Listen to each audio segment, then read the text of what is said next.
अल्हम्दुलिल्लाहि Kaffa व सलामुन अला इबादिहि अल्लज़ीना इस्तफ़ा अम्मा बाद। प्रिय भाइयों, आज हम आपको ये बताएंगे कि हज़रत मोहम्मद सल्लल्लाहु अलैहि वसल्लम ने किन किन बातों पर ईमान लाने की शिक्षा दी है, वो कैसी सच्ची बातें हैं और उनको मानने से मनुष्य का पद कितना ऊंचा हो जाता है। हज़रत मोहम्मद सल्लल्लाहु अलैहि वसल्लम की सबसे पहली और सबसे महत्वपूर्ण शिक्षा यह है कि अल्लाह के सिवा कोई इलाह पूज्य नहीं। ला इलाहा इल्लल्लाह, यह कलमा इस्लाम की आधारशिला है। जो चीज मुस्लिम को एक काफिर, एक मुशरिक, अनेक ईश्वरवादी और एक नास्तिक से अलग करती है, वो यही है। इसी कलमे के मानने और न मानने से मनुष्य और मनुष्य के बीच महान अंतर हो जाता है। इसको मानने वाले एक समुदाय बन जाते हैं और न मानने वाले दूसरा गिरोह। इसके मानने वालों के लिए संसार से लेकर परलोक तक उन्नति, सफलता और प्रतिष्ठा है, और न मानने वालों के लिए निराश, अपमान और तिरस्कार। इतना बड़ा अंतर जो मनुष्य और मनुष्य के बीच हो जाता है, वह केवल थोड़े से शब्दों के उच्चारण का परिणाम नहीं है। मुख से यदि आप 10 लाख बार कुनैन कुनैन पुकारते रहें और खाएं नहीं, तो आपका बुखार कभी नहीं उतरेगा।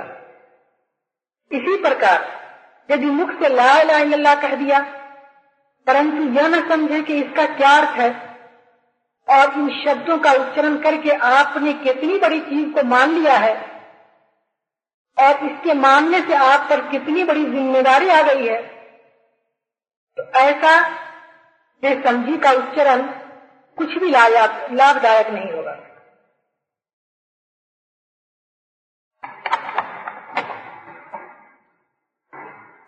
वास्तव में अंतर तो उस समय होगा जब ला इलाहा इल्लल्लाह का अर्थ आपके दिल में उतर जाए, उसके अर्थ पर आपको पूर्ण विश्वास हो जाए, उसके विरुद्ध जितने भी विचार और धाराएं हैं वे सब आपके दिल से निकल जाएं, और इस कलमे का प्रभाव आपके मन और मस्तिष्क पर कम से कम इतना गहरा हो जाए जितना कि इस बात का प्रभाव है कि आग जलाने वाली चीज है और जहर मारक होता है। जिस प्रकार आग की विशेषता पर ईमान आपको चूल्हे में हाथ डालने से रोकता है और जहर की विशेषता पर ईमान आपको जहर खाने से बचाता है, उसी प्रकार ला इलाहा इल्लल्लाह पर ईमान आपको शिर्क और कुफ्र, बहुदेववाद और अधर्म की हर छोटी से छोटी बात से भी रोक दे, चाहे वो विश्वास संबंधी हो या व्यवहार संबंधी।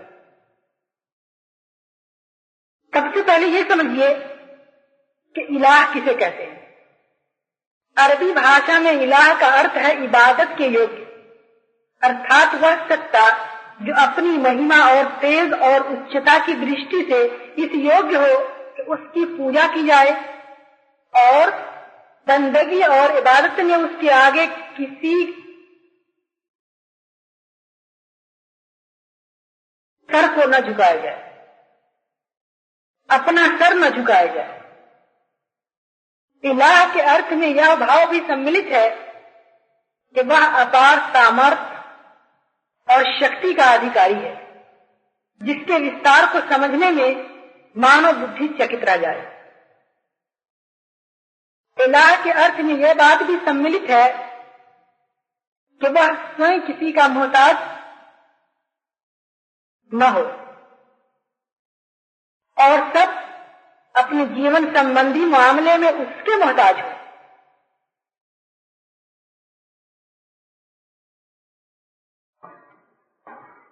इलाह शब्द में छुपे होने का भाव भी पाया जाता है, अर्थात इलाह उसको कहेंगे जिसकी शक्तियां रहस्यमय हो। फारसी भाषा में खुदा और हिंदी में देवता और अंग्रेजी में गॉड का अर्थ भी इससे मिलता जुलता है, और संसार की अन्य भाषाओं में इस अर्थ के लिए विशेष शब्द पाए जाते हैं। अल्लाह शब्द वास्तव में ईश्वर की व्यक्तिवाचक संज्ञा है। ला इलाहा इल्लल्लाह का शाब्दिक अर्थ यह होगा कि कोई इलाह नहीं है सिवाय उस विशेष सत्ता के जिसका नाम अल्लाह है।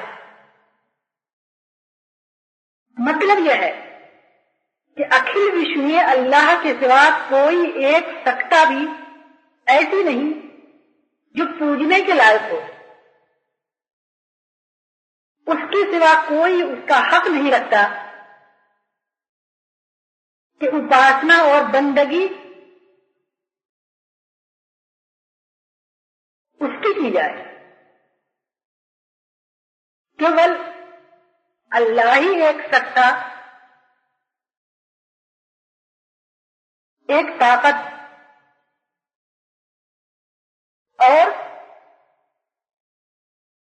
विश्व का मालिक और हाकिम है। सब चीजें उसकी मोहताज हैं, सब उसी से सहायता पाने पर मजबूर हैं। यह तो केवल शब्दों का अर्थ था। अब इसकी वास्तविकता आपको समझने के लिए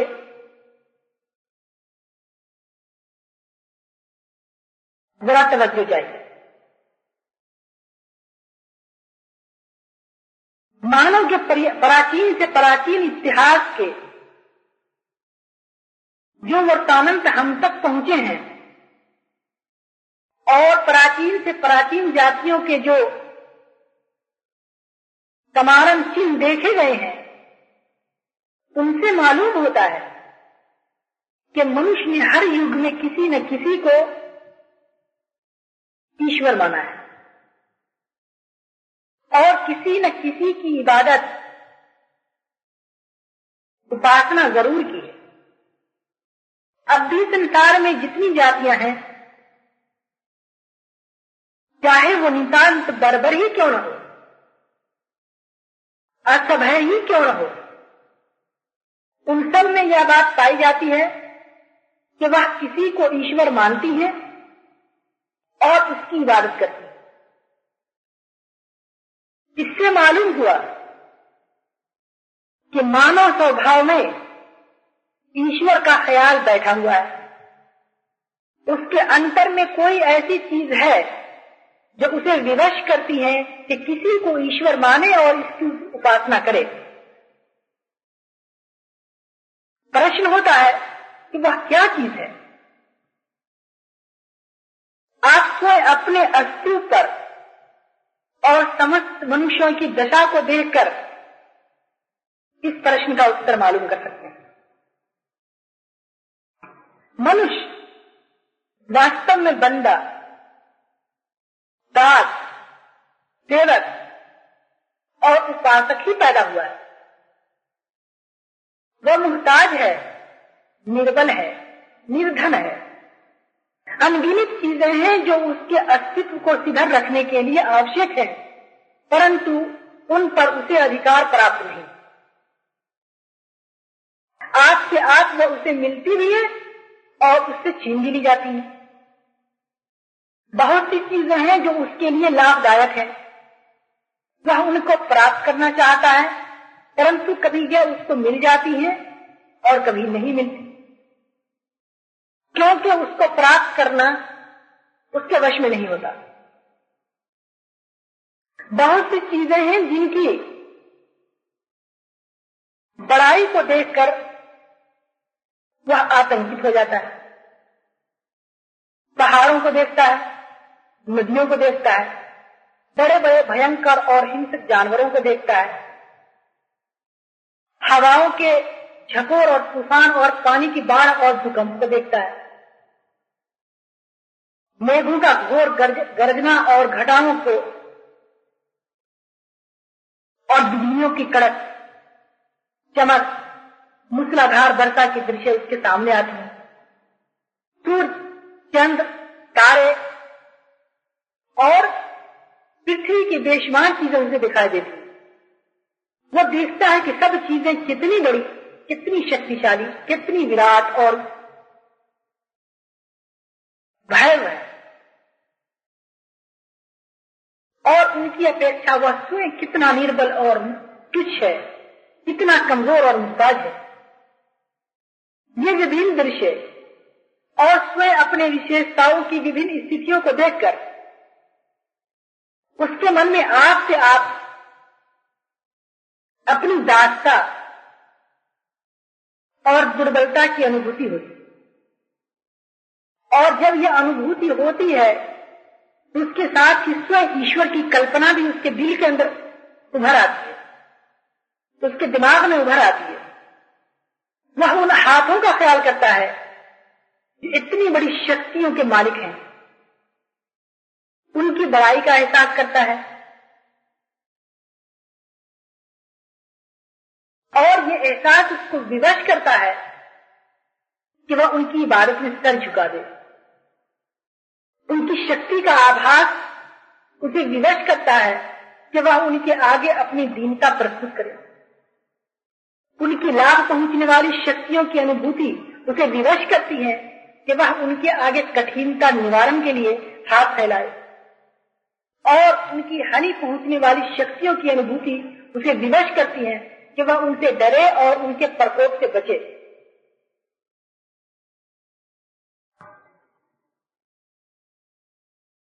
अज्ञान की इस अवस्था में मनुष्य ये समझता है कि जो चीजें उसको खौफनाक और शक्तिशाली दिखाई पड़ती हैं या किसी तरह लाभ या हानि पहुंचाती हुई प्रतीत होती हैं, यही ईश्वर है। इसलिए वह जानवरों, नदियों, पहाड़ों, दरियाओं, समुद्रों और दरख्तों की पूजा करता है। अग्नि, वर्षा, मेघ, वायु, चंद्रमा और सूरज की पूजा करने लगता है। यह अज्ञान जब कुछ कम होता है और कुछ ज्ञान का प्रकाश उसके अंदर आता है तो उसे मालूम होता है कि ये सब चीजें तो उसी की तरह से मोहताज और निर्बल है। बड़े से बड़ा जानवर भी एक मामूली मच्छर की भांति मरता है, बड़े से बड़े पहाड़ को सुई मनुष्य को तोड़ता है। भूमि का फलना फूलना स्वयं भूमि के अपने अधिकार में नहीं। जब पानी उसका साथ नहीं देता तो वह सूख जाती है। पानी भी मजबूर है, उसका आना वायु के ऊपर निर्भर करता है। वायु को भी अपने ऊपर अधिकार प्राप्त नहीं, उसका उपयोगी अनुपयोगी होना दूसरे कारणों के अधीन है। चंद्रमा और सूरज और तारे भी किसी नियम के अधीन है। उस नियम के विरुद्ध वो नाम मात्र के लिए भी हिल नहीं सकते। अब उसका ध्यान यानी मनुष्य का ध्यान रहस्यमय शक्तियों की ओर जाता है। वह सोचता है कि इन प्रत्यक्ष चीजों के पीछे कुछ गुप्त शक्तियां हैं जो इन पर शासन कर रही हैं और सब कुछ उन्हीं के अधिकार में है। यहीं से अनेक ईश्वर और देवताओं की कल्पना का उदय होता है। यहीं से इंसान बेशुमार देवताओं को पूजने की तरफ माइल हो जाता है। प्रकाश और वायु, जल और रोग और स्वास्थ्य और खेल,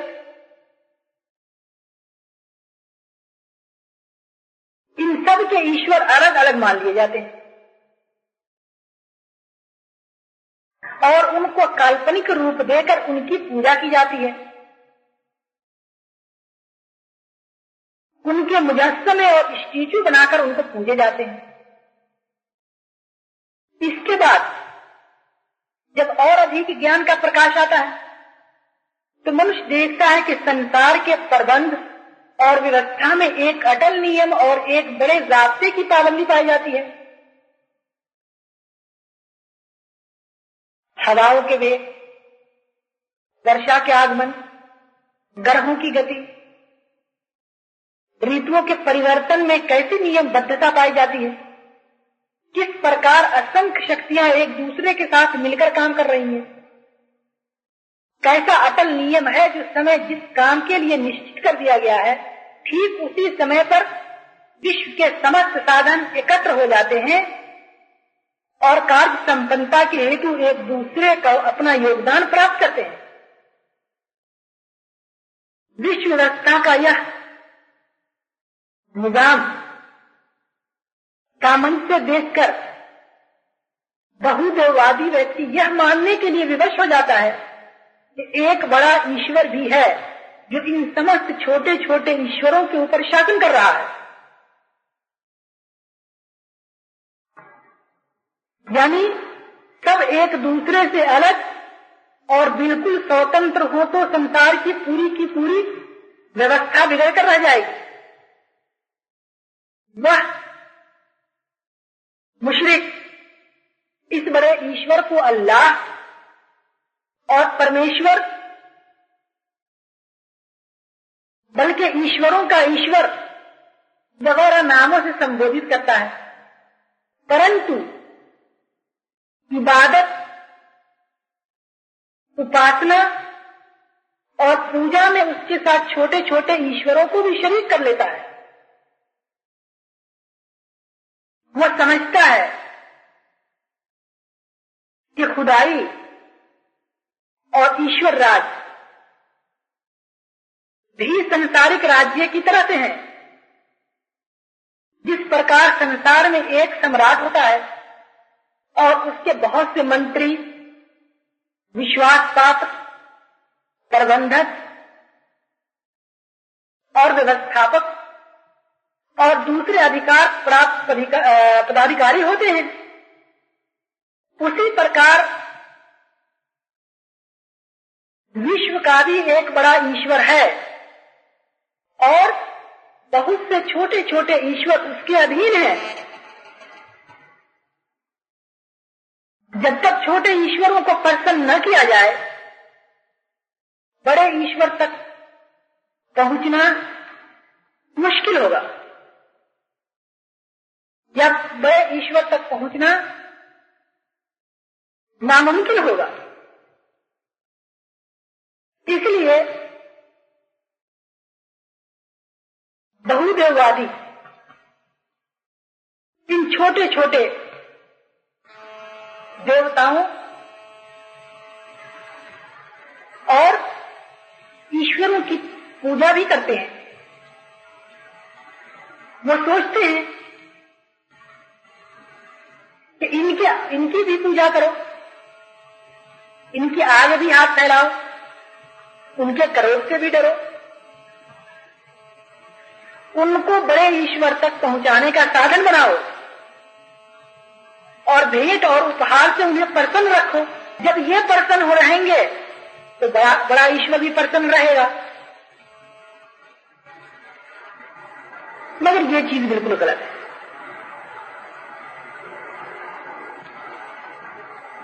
इसलिए कि जब ज्ञान और बढ़ता है तो ईश्वरों की संख्या घटने लगी।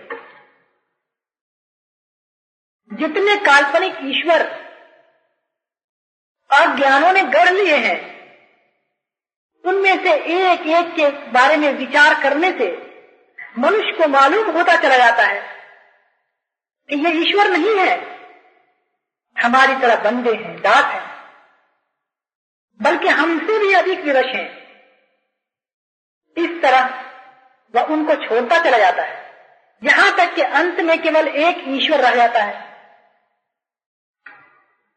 परंतु उस एक के विषय में फिर भी उसके अंदर बहुत कुछ अज्ञान और शेष रह जाते हैं। कोई यह ख्याल करता है कि ईश्वर हमारी तरह शरीरधारी है और एक स्थान पर बैठा हुआ प्रभुत्व चला रहा है। कोई यह समझता है कि ईश्वर पत्नी और बच्चे वाला है और मनुष्य की तरह उसके यहाँ भी संतानों की परंपरा है। कोई यह कल्पना करता है कि ईश्वर मानव रूप में भूलोक पर अवतीर्ण होता है। कोई कहता है कि ईश्वर इस दुनिया के कारखाने को चलाकर शांत बैठ गया है और अब कहीं पर आराम कर रहा है। कोई समझता है कि ईश्वर के यहाँ श्रेष्ठ व्यक्तियां और आत्माओं की सिफारिशें ले जाना जरूरी है और उनको वसीला और साधन बनाए बिना वहां काम नहीं चलेगा। कोई अपने ख्याल में ईश्वर का एक रूप निश्चित करता है और इबादत और उपासना के लिए उस रूप को अपने सम्मुख रखना जरूरी समझता है। इस प्रकार की अनेक चीजें एक ईश्वरवाद को धारण रखने पर भी मनुष्य के मन में अवश्य रहती है, जिनके कारण वह शिर्क, बहुदेववाद या अधर्म में ग्रस्त होता है और यह सब जहालत और अज्ञान का परिणाम होता है।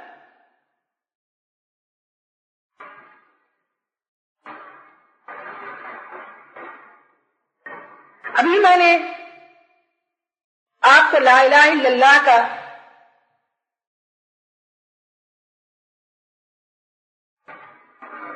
शब्दी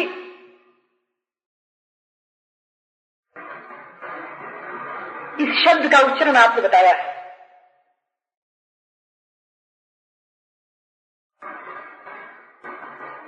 आपको सबसे पहले ये जानना चाहिए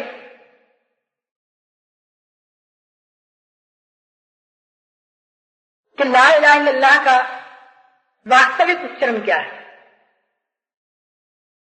इसलिए इसका जानना सबसे ज्यादा जरूरी है। यह वो ज्ञान है जिसमें ईश्वर ने हर युग में अपने पैगंबरों और नबियों के द्वारा मनुष्य के पास भेजा है। यही ज्ञान सबसे पहले मनुष्य हजरत आदम को देकर पृथ्वी के ऊपर उतारा गया। यही ज्ञान आदम अलैहिस्सलाम के पश्चात हजरत नूह, हजरत इब्राहिम, हजरत मूसा और दूसरे पैगंबरों को दिया गया। फिर इसी ज्ञान को लेकर सबके अंत में हजरत मोहम्मद सल्लल्लाहु अलैहि वसल्लम आए। यह विशुद्ध ज्ञान है जिसमें लेश मात्र को भी अज्ञान नहीं। सबसे पहली चीज ईश्वरत्व की कल्पना है। यह विशाल विश्व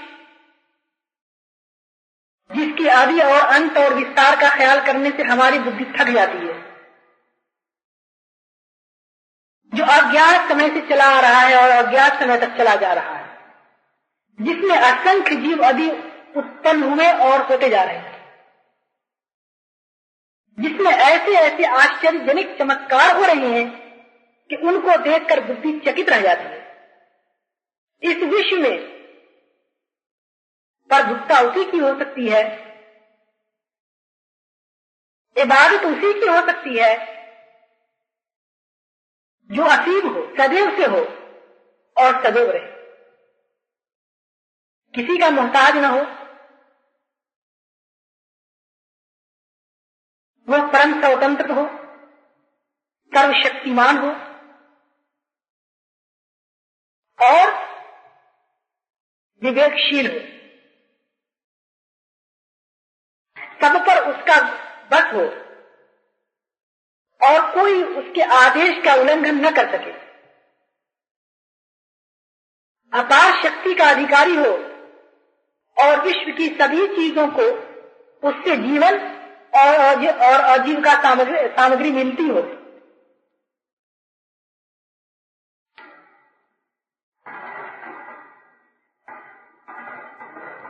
ईश्वरत्व के इन समस्त गुणों का केवल एक व्यक्तित्व में एकत्र होना जरूरी और आवश्यक है। यह असंभव है कि दो व्यक्तित्व में ये गुण समान रूप से पाए जाते हैं, क्योंकि सब पर प्रभावपूर्ण अधिकार रखने वाला और सबका शासक तो एक ही हो सकता है। यह भी संभव नहीं है कि ये गुण विभाजित होकर बहुत से ईश्वरों में बट जाएं, क्योंकि यदि शासक एक हो और सर्वज्ञ दूसरा और दाता तीसरा, मारने वाला चौथा, जिलाने वाला पांचवा, तो प्रत्येक ईश्वर दूसरे के ऊपर आश्रित और मुहताज होगा। और यदि एक ने दूसरे का साथ न दिया तो संपूर्ण विश्व क्षण मात्र में विनाश हो जाएगा, नष्ट हो जाएगा। यह भी संभव नहीं कि ये गुण एक से दूसरे में स्थानांतरित हो सके, अर्थात कभी एक ईश्वर में पाए जाए और कभी दूसरे में, क्योंकि जो ईश्वर स्वयं जीवित रहने की शक्ति न रखता हो वह संपूर्ण विश्व को जीवन नहीं प्रदान कर सकता, और जो ईश्वर स्वयं अपने ईश्वरत्व की रक्षा न कर सकता हो वह इतने विशाल विश्व के ऊपर शासन नहीं कर सकता। अपितु आपको ज्ञान का जितना अधिक प्रकाश मिलेगा उतना ही अधिक आपको विश्वास होता जाएगा ईश्वरत्व के गुणों का केवल एक व्यक्ति के अंदर होना आवश्यक है। ईश्वरत्व की इस पूर्ण और यथार्थ कल्पना को ध्यान में रखिए, फिर संपूर्ण विश्व के ऊपर दृष्टि डालिए। जितनी चीजें आप देखते हैं, जितनी चीजों का अनुभव किसी साधन के द्वारा आप करते हैं, जितनी चीजें तक आपके ज्ञान की पहुंच है, उनमें से एक भी इन गुणों से युक्त नहीं है। संसार की सारी चीजें पराश्रित अधीन हैं, बनती और बिगड़ती हैं, मरती और जीते हैं। किसी को एक अवस्था में स्थिरता प्राप्त नहीं, किसी को अपने अधिकार से कुछ करने की शक्ति प्राप्त नहीं, किसी को एक सर्वोच्च नियम के विरुद्ध बाल बराबर हिलने का अधिकार नहीं। उनकी दशा तो इसकी साक्षी है कि इनमें से कोई ईश्वर नहीं, किसी में ईश्वरत्व की लेश मात्र झलक तक नहीं पाई जाती, किसी का ईश्वरत्व में तनिक भी अधिकार नहीं। यही है मतलब ला इलाहा इल्लल्लाह का, यही है अर्थ ला इलाहा का हो जाता है। अब हम आपको ये बताते हैं कि ला इलाहा इल्लल्लाह के मानने से मनुष्य के जीवन के ऊपर क्या प्रभाव पड़ता है, और उसके न मानने से इस लोक और परलोक में क्यों विफलता प्राप्त होती है। देखिए, इस कलमे पर ईमान रखने वाला संकीर्ण दृष्टि नहीं हो सकता। वह एक ऐसे ईश्वर को मानता है जो धरती और आकाश का बनाने वाला और सारे संसार का पालन पोषण करने वाला है। इस ईमान के बाद अखिल विश्व में कोई चीज भी उसको पराई नहीं दिखाई पड़ती। वह सबको अपनी ही तरह एक ही स्वामी की संपत्ति और एक ही सम्राट की प्रजा समझता है। उसकी सहानुभूति और प्रेम और सेवा किसी सीमा में सीमित नहीं रहती। उसकी दृष्टि वैसी ही बेसीमा की हो जाती है जिस तरह ईश्वर का राज है। यह बात बात किसी ऐसे व्यक्ति को हासिल नहीं हो सकती जो बहुत से छोटे छोटे ईश्वरों को मानता हो या ईश्वर में मानव की सीमित और अपूर्ण गुण मानता हो या सिरे से ईश्वर के अंदर विश्वास ही न रखता हो। दूसरी बात यह है कि यह कलमा मनुष्य में उच्चतम कोटि का स्वाभिमान और आत्मगौरव पैदा कर देता है।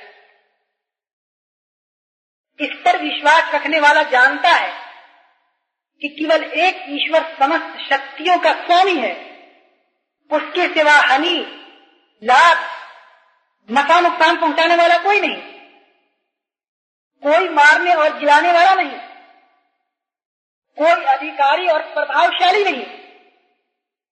यह ज्ञान और विश्वास उसको ईश्वर के सिवा समस्त शक्तियों से बेपरवाह और निर्भय कर देता है। उसका सिर सृष्टि के किसी जीव आदि के आगे नहीं झुकता, उसका हाथ किसी के आगे नहीं फैलता, उसके दिल में किसी का सिक्का नहीं बैठता।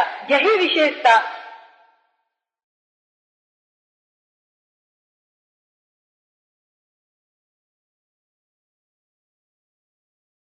तौहीद वालों, यह सिवाय तौहीद की धारणा के किसी और धारणा से उत्पन्न नहीं हो सकती। शिर्क, बहुदेववाद और कुफ्र यानी अधर्म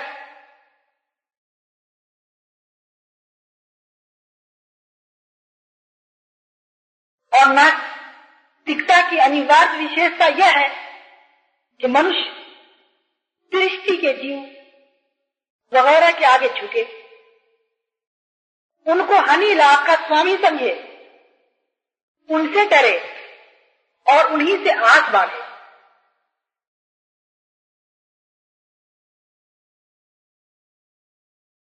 तीसरी बात यह है कि स्वाभिमान के साथ यह कलमा मनुष्य में विम्रता भी पैदा करता है। इसका मानने वाला कभी अहंकारी और अभिमानी नहीं हो सकता। अपनी शक्ति और धन और योग्यता का घमंड उसके मन में समा ही नहीं सकता, क्योंकि वह जानता है कि उसके पास जो कुछ है ईश्वर का दिया हुआ है और ईश्वर को जिस तरह देने का सामर्थ्य प्राप्त है उसी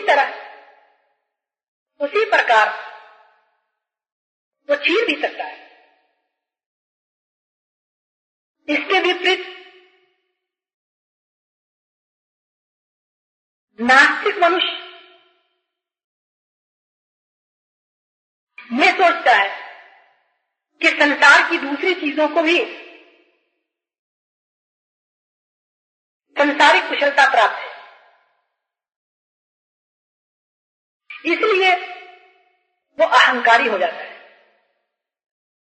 क्योंकि वो अपनी कुशलता को केवल अपनी योग्यता का फल समझता है। इसी तरह शिर्क और कुफ्र के साथ भी गर्व का पैदा होना आवश्यक है, क्योंकि मुशरिक और काफिर अपने मन में यह समझता है कि ईश्वरों और देवताओं से उसका कोई विशेष संबंध है, कोई खास ताल्लुक है जो दूसरों को प्राप्त नहीं। इसका उसके अंदर गर्व हो जाता है। इस कलमे पर विश्वास रखने वाला अच्छी तरह समझता है कि मन की शुद्धता और सदाचार के सिवा उसके लिए मुक्ति और कल्याण का कोई साधन नहीं, क्योंकि वह एक ऐसे ईश्वर पर विश्वास रखता है जो अपेक्षा रहित और परम स्वतंत्र है, किसी से उसका कोई नाता नहीं। इसके विपरीत मुशरिक और काफिर लोग सदा झूठी आशाओं के सहारे जीवन व्यतीत करते हैं। उनमें कोई समझता है कि ईश्वर का पुत्र हमारे लिए प्रायश्चित बन गया है, कोई ख्याल करता है कि हम ईश्वर के प्रिय हैं और हमें दंड मिल ही नहीं सकता, कोई समझता है कि हम अपने पूर्वजों से ईश्वर के यहां सिफारिश करा लेंगे। कोई समझता है कि ईश्वर के जो खास और नेक बंदे हैं हम उनको सिफारिशी बना लेंगे। कोई अपने देवताओं का भेंट उपहार और पूजा पाठ देकर यह समझने लगता है क्या तुझे संसार में सब कुछ करने का लाइसेंस मिल गया।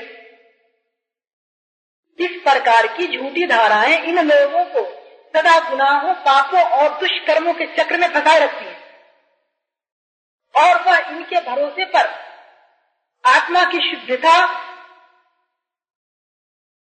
नहीं कर पाता। रहे नास्तिक तो उनका सिरे से यह विश्वास ही नहीं है कि कोई सर्वोच्च सत्ता उनसे भले या बुरे कर्मों के विषय के अंदर पूछताछ करने वाला है। इसलिए वह संसार में अपने आप को स्वतंत्र समझते हैं। उनकी अपनी तुच्छ इच्छा उनका नाबूद होती है और वो उसी के दास होते हैं।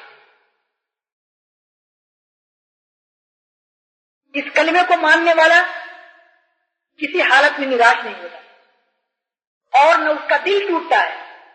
वह एक ऐसे ईश्वर पर ईमान रखता है जो धरती और आकाश के समस्त निधियों का स्वामी है, जिसकी कृपा और अनुग्रह असीम और परिमित है और जिसकी शक्तियां अनंत है। यह ईमान उसको असाधारण शांति प्रदान करता है, उसे परितोष भी संपन्न कर देता है और सदैव आशा युक्त रखता है। चाहे वह संसार के समस्त द्वार से ठुकरा दिया जाए, समस्त साधनों का संबंध उससे छीन लिया जाए, फिर भी एक ईश्वर का सहारा किसी दशा में भी उसका साथ नहीं छोड़ता और उसी के बलबूते पर वह नई आशाओं के साथ कोशिश पर कोशिश किए चला जाता है। इस कलमे पर विश्वास रखने से मनुष्य में संकल्प, साहस, धैर्य और अल्लाह पर भरोसे की प्रबल शक्ति उत्पन्न कर जब ईश्वर की प्रसन्नता के लिए दुनिया में बड़े कार्य करने के लिए उठता है तो उसके मन में यह विश्वास होता है कि मेरे पोषण के लिए धरती और आकाश के सम्राट की शक्ति है। यह भावना उसमें पर्वत की सी दृढ़ता पैदा कर देती है और संसार की समस्त कठिनाइयां और कष्ट और विरोधी शक्तियां मिलकर भी उनको अपने संकल्प से नहीं रोक सकती। यह कलमा मनुष्य को वीर बना देता है। देखिए, मनुष्य को गाय बनाने वाली वास्तव में दो चीजें होती है, एक तो प्राण, धन और बाल बच्चों का मोह, दूसरे यह धारणा कि ईश्वर के सिवा कोई और मारने वाला है और यह कि मनुष्य अपने उपायों से मृत्यु को टाल सकता है। ला इलाहा इल्लल्लाह का विश्वास इन दोनों चीजों को दिल से निकाल देता है। पहली चीज तो इसलिए निकल जाती है कि इसका मानने वाला अपने प्राण, धन और हर चीज का स्वामी ईश्वर ही को समझता है और उसकी प्रसन्नता के लिए सब कुछ निछावर करने के लिए तैयार रहता है। रही दूसरी चीज तो वह इसलिए अवशेष नहीं रहती कि ला इलाहा इल्लल्लाह कहने वाले के विचार में प्राण लेने की शक्ति किसी मनुष्य या जानवर या तोप या तलवार या लकड़ी या पत्थर के अंदर नहीं। इसका अधिकार केवल ईश्वर को है और उसने मृत्यु का जो समय निश्चित कर दिया है उससे पहले संसार की समस्त शक्तियां मिलकर भी चाहें तो किसी का प्राण नहीं ले। यही कारण है कि अल्लाह पर ईमान रखने वाले से अधिक वीर संसार के अंदर कोई नहीं है। उसके मुकाबले में तलवारों की बाढ़ और गोलियों की बौछार और गोलों की बरसात और सेनाओं का आक्रमण सब चीजें विफल हो जाती हैं। जब वो अल्लाह की राह में लड़ने के लिए बढ़ता है तो अपने से 10 गुनी शक्ति का भी मुख फेर देता है।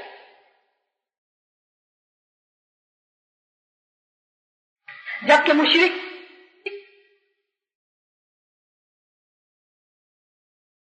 ये शक्तियां बताइए कहां से लाएं?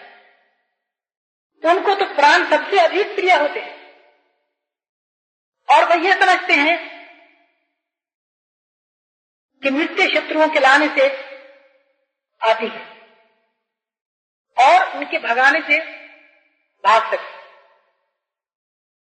ला इलाहा इल्लल्लाह का विश्वास मनुष्य में संतोष पैदा कर देता है, लोभ को खत्म कर देता है, ईर्ष्या एवं दाह की तुच्छ भावनाओं को उनके हृदय से निकाल देता है। सबसे बड़ी चीज यह है कि ला इलाहा इल्लल्लाह पर विश्वास मनुष्य को ईश्वर के कानून का पाबंद कर देता है। हज़रत मोहम्मद सल्लल्लाहु अलैहि वसल्लम की शिक्षा में यह अल्लाह पर ईमान सबसे महत्वपूर्ण और मौलिक चीज है। यह इस्लाम का केंद्र है, उसका मूल है, उसकी शक्ति का उद्गम है। उसके अतिरिक्त इस्लाम की जितनी धाराएं और आदेश और कानून हैं सब उसी आधार पर स्थित है और उन सब को इसी केंद्र से शक्ति पहुंचती है, प्राप्त होती है। उसको हटा देने के बाद इस्लाम कोई चीज नहीं रह जाती। अल्लाह पर ईमान लाने के बाद मनुष्य को जिन चीजों के ऊपर ईमान लाना पड़ता है वह है अल्लाह के फरिश्तों पर ईमान, आखिरत पर ईमान, अल्लाह की किताबों पर ईमान, अल्लाह के पैगंबरों और रसूलों के ऊपर ईमान और तकदीर यानी किस्मत के ऊपर ईमान। ईमान की ये 6 बुनियादी चीजें हैं, मौलिक चीजें हैं जिनके ऊपर ईमान लाना जरूरी है। आइए हम आपको विस्तार से बताते हैं कि ये सब चीजें क्या है। अल्लाह पर ईमान के बाद दूसरी चीज जिस पर हजरत मोहम्मद सल्लल्लाहु अलैहि वसल्लम ने ईमान लाने का आदेश दिया है वह फरिश्तों का अस्तित्व है। और बड़ा लाभ इस शिक्षा का यह है कि इससे तौहीद एक ईश्वरवाद की धारणा को शिर्क की समस्त आशंकाओं से मुक्ति मिल जाती है। हमने बताया है कि मुशरिकों ने ईश्वरत्व में सृष्टि की 2 प्रकार की चीजों को सम्मिलित किया है। एक प्रकार तो उनका यह है जिनका भौतिक अस्तित्व है, जो दिखाई पड़ती हैं जैसे सूरज चांद वगैरह। दूसरा प्रकार यह है जिनका अस्तित्व भौतिक नहीं बल्कि वो निगाहों से ओझल है और परोक्ष रूप से विश्व का प्रबंध कार्य कर रही है, जैसे कोई हवा चलाने वाली और पानी बरसाने वाली और कोई प्रकाश देने वाली। इनमें से पहले प्रकार की चीजें तो मनुष्य की आंखों के सामने मौजूद हैं, इसलिए उनके ईश्वर होने का निषेध में ला इलाहा इल्लल्लाह के शब्दों ही से हो जाता है। परंतु दूसरे प्रकार की चीजें अप्रत्यक्ष और रहस्यमय है। मुशरिक अधिकतर उन्हीं पर अनुरक्त है, उन्हीं को देवता और ईर्ष और ईश्वर की संतान समझते हैं, उन्हीं की काल्पनिक प्रतिमाएं बनाकर भेंट और पूजना चढ़ाते हैं, उन्हीं के बुत बना लेते हैं। इसलिए एक ईश्वरवाद को शिर्क की इस दूसरी शाखा से बचाने के लिए एक अस्थायी धारणा का वर्णन किया गया है। हजरत मोहम्मद सल्लल्लाहु अलैहि वसल्लम ने हमें बताया है कि ये छिपी हुई सूक्ष्म सत्ताएं, जिनको देवता और ईर्ष और ईश्वर की संतान कहते हो, वास्तव में ये ईश्वर के फरिश्ते हैं, एंजल्स हैं। इनका ईश्वरत्व में कोई अधिकार और भाग नहीं। ये सब ईश्वर के आज्ञाकारी हैं और इतने अनुवर्ती हैं कि ईश्वरीय आदेश का तनिक भी उल्लंघन नहीं कर सकते। ईश्वर इनके द्वारा अपने राज का प्रबंध करता है और ये ठीक ठीक उसके आदेश का पालन करते हैं। इनको स्वयं अपने अधिकार से कुछ करने की शक्ति नहीं है।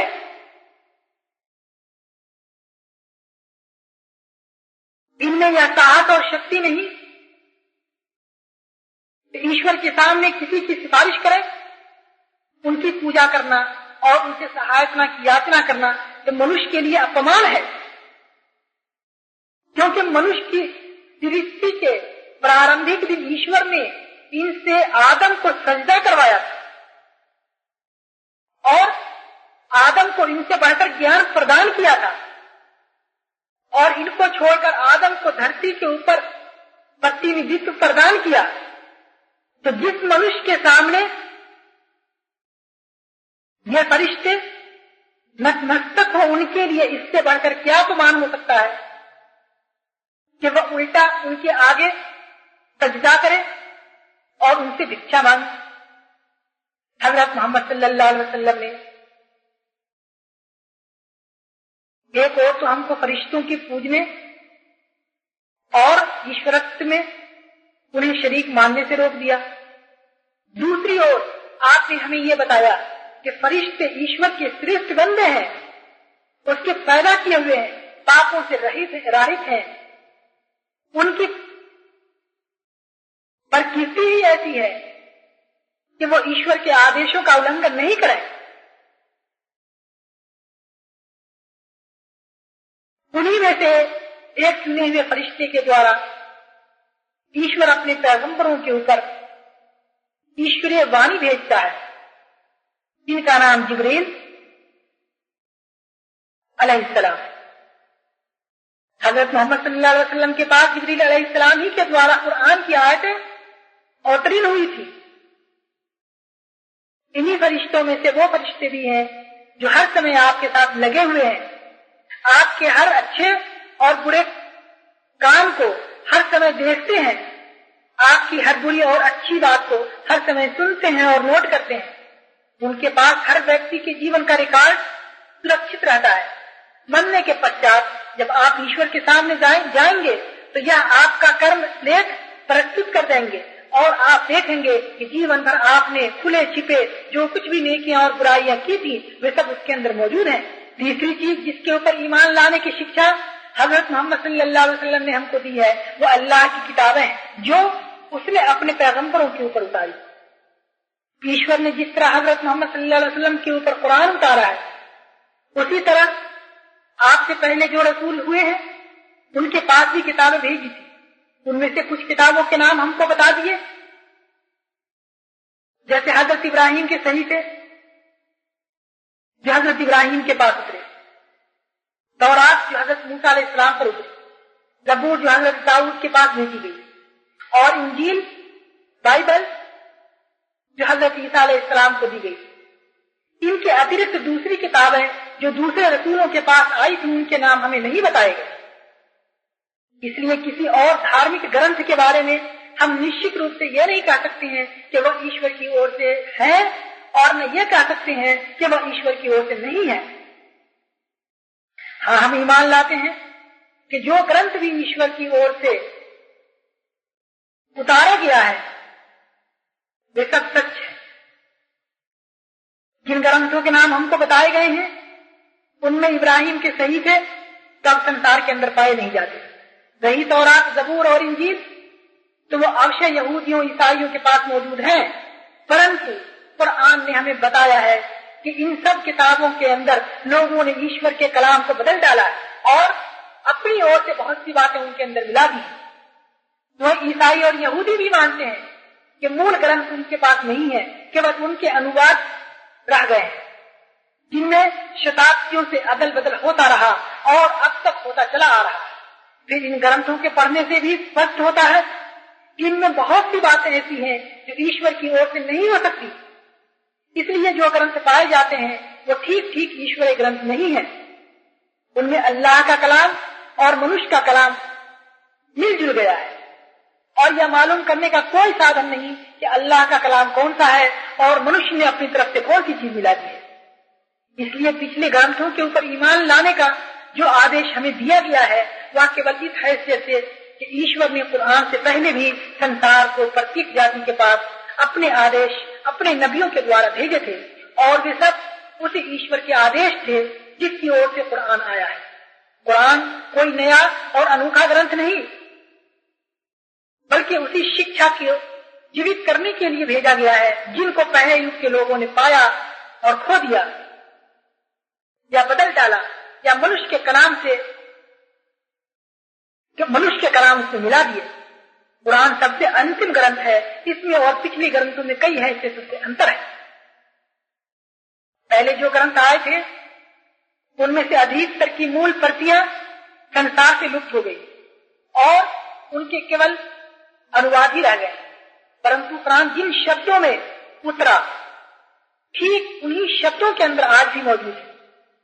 उसके एक एक अक्षर बल्कि एक एक सत्र के अंदर भी एक एक सत्र और एक एक मात्रा के अंदर भी परिवर्तन नहीं हुआ।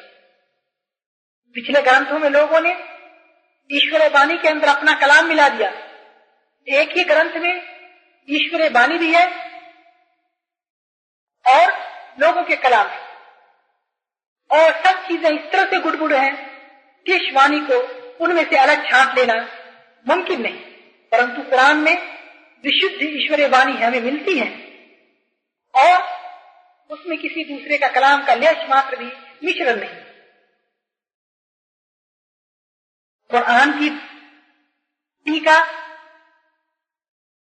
हदीस, रसूल के जीवन चरित्र, सहाबा के जीवन चरित्र और इस्लाम के इतिहास के ऊपर मुसलमानों ने जो कुछ भी लिखा है वह सब कुरान से बिल्कुल अलग दूसरे ग्रंथों में लिखा हुआ है। जितने भी धार्मिक ग्रंथ संसार के विभिन्न जातियों के अंदर पाए जाते हैं उनमें से एक के बारे के अंदर भी ऐतिहासिक प्रमाण हमें नहीं मिलता, परंतु कुरान के बारे में इतने अटल ऐतिहासिक परिमाण मौजूद हैं कि कोई व्यक्ति हजरत मोहम्मद सल्लल्लाहु अलैहि वसल्लम के साथ उसका संबंध होने में संदेह नहीं कर सकता। पिछले ग्रंथ किन भाषाओं में उतरे थे वह कीलकाल से मुद्दा हो चुके हैं। अब संसार के अंदर कहीं भी उनके बोलने वाले बाकी नहीं रह गए, परंतु कुरान जिस भाषा के अंदर है वह एक जीवित भाषा है। संसार में करोड़ों व्यक्ति आज भी उसको बोलते हैं और करोड़ों व्यक्ति उसे जानते और समझते हैं। जितने धार्मिक ग्रंथ संसार के विभिन्न जातियों के अंदर पाए जाते हैं उनमें से प्रत्येक ग्रंथ के अंदर किसी विशेष जाति को संबोधित किया गया है और प्रत्येक ग्रंथ के अंदर ऐसे आदेश पाए जाते हैं जो एक विशेष युग की परिस्थितियों और आवश्यकताओं के लिए है, परंतु अब न उसकी आवश्यकता है और न उन्हें व्यवहार में लाया जा सकता है। लेकिन कुरान को देखिए, इस ग्रंथ में हर जगह मनुष्य को संबोधित किया गया है। इसके किसी एक वाक्य से भी यह संदेह नहीं हो सकता कि यह किसी विशेष जाति के लिए है। फिर इस ग्रंथ में जितने आदेश दिए गए हैं वो सब ऐसे हैं जिनका हर युग में और हर जगह पालन किया जा सकता है।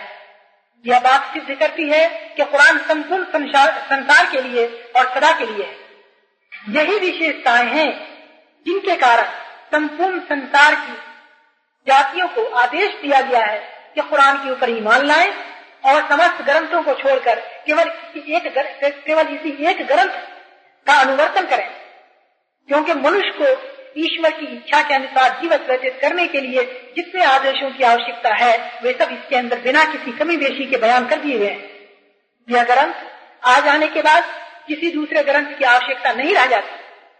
जब आपको मालूम हो गया कि कुरान और दूसरे ग्रंथों में क्या अंतर है, तो यह बात आप स्वयं समझ सकते हैं कि दूसरे ग्रंथों के ऊपर ईमान और कुरान पर ईमान में क्या अंतर होना चाहिए। पिछले ग्रंथों पर ईमान